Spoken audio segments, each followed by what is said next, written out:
Сәлеметсіздер ме? Бүгін біз сіздермен 5 сынып математикасының екінші Б жұбысын талдайтын боламыз. Бірінші нұсқасы, бірінші есебі. 5, 21, 25, 42, 80 сандарынан 5-ке еселік сандарды табыңыздар. Яғни 5 бөлінетін сандарды табу керекпіз. Ол бізде 5 болады. Асы. 25 болады. Және 80 саны болады екен. Келесі бысында жүздің бөлгіштері, яғни 100-ге бөлінетін сандар табу керекпіз. Ол бізде 5 бөлінеді және 25 бөлінеді екен. Келесі сысында 42 санын бөлгіштері болмайтын сандарды табу керекпіз. Яғни 42-ге бөлінбейтін сандар. Ол бізде 5, 25 және 80 сандар бөлінбейді екен. Келесі екінші есебіміз 9 метр жібек матасы сатып алынды. Оның құны 4581 теңге болуы мүмкін бе? Жауабын түсіндіріңіз деді. Оның әрбір метр қанша екенін білу үшін біз 4581-ді 9-ға бөлу керекпіз. Сонда на санымыз 9-ға бөліне ме? Соны анықтау керекпіз. Сонда 4581 санын біз 9-ға бөліне ме? Ол үшін әрбір цифрын қосындысын аламыз. Яғни 4 қосылған 5 қосылған 8 қосылған 1, нәтижесі бізде 18-ге еттен. Яғни 18 саны егер 9-ға бөлінетін болса, ол санымыз 9-ға бөлінеді. Сонда 2-ге тең, сонда 4581 саны 9-ға бөлінеді. Яғни құны 9581 теңге болуы мүмкін екен. Жауабы болады дейінді.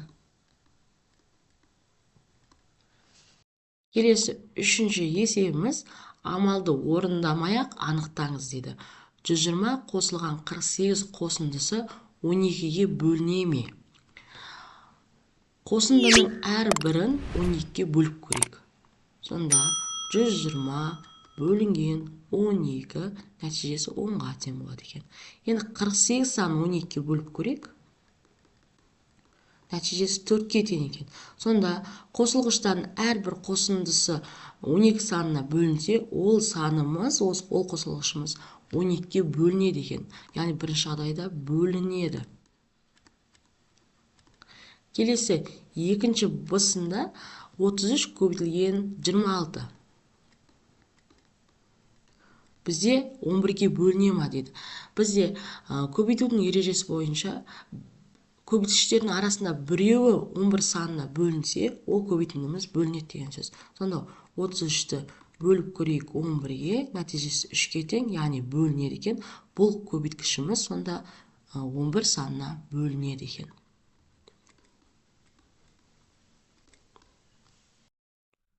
Төртінші есептің А нұсқасын шығарайық. 33 және 121 саны ең үлкен ортақ бөлгіш және ең кіші ортақ еселігін табыңыздар деген.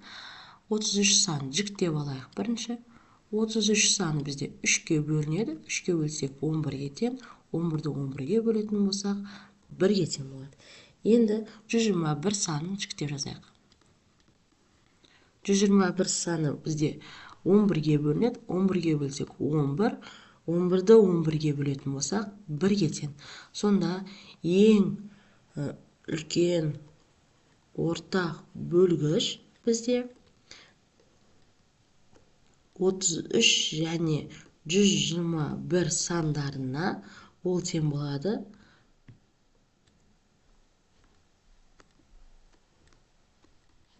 Ең үлкен ортақ бөлгіш екеуінде де бар санды аламыз. Екеуінде де бар саны 11-ге тең. Енді ең кіші ортақ еселік алайық. 33 және 121 санына. Енді екеуінде де бар сан және екеуінде де бар санның ең үлкен дәрежесі, ол бізде 11-дің екінші дәрежесі болды. Көбейтілген 3 санын алады екенбіз. Сонда 121-ге тең, оны 3-ке көтетін болсақ, 363-ге тең болады екен. Бұл бізде А нұсқасы. Енді Б нұсқасын талдайық. Б нұсқасында 48 санын жіктеп жазып алайық.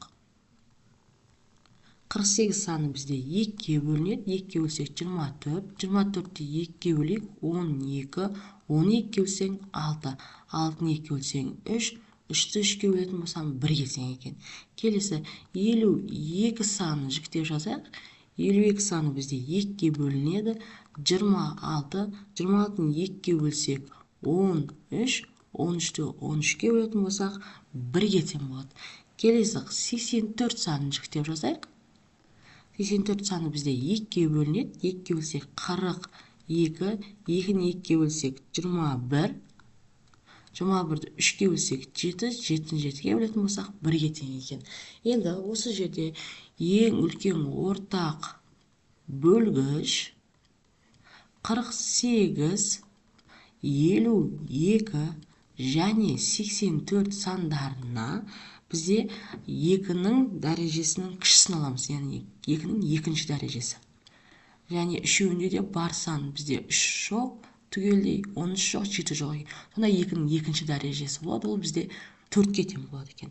Енді ең кіші ортақ еселік 48, 52 және 84 санына. Ол бізде 2-ның ең үлкен дәрежесін аламыз, 4-ші дәреже, 3-ті аламыз, 7-ні аламыз және 13 санында аламыз, тең, нәтижесі тең болады 4368-ге.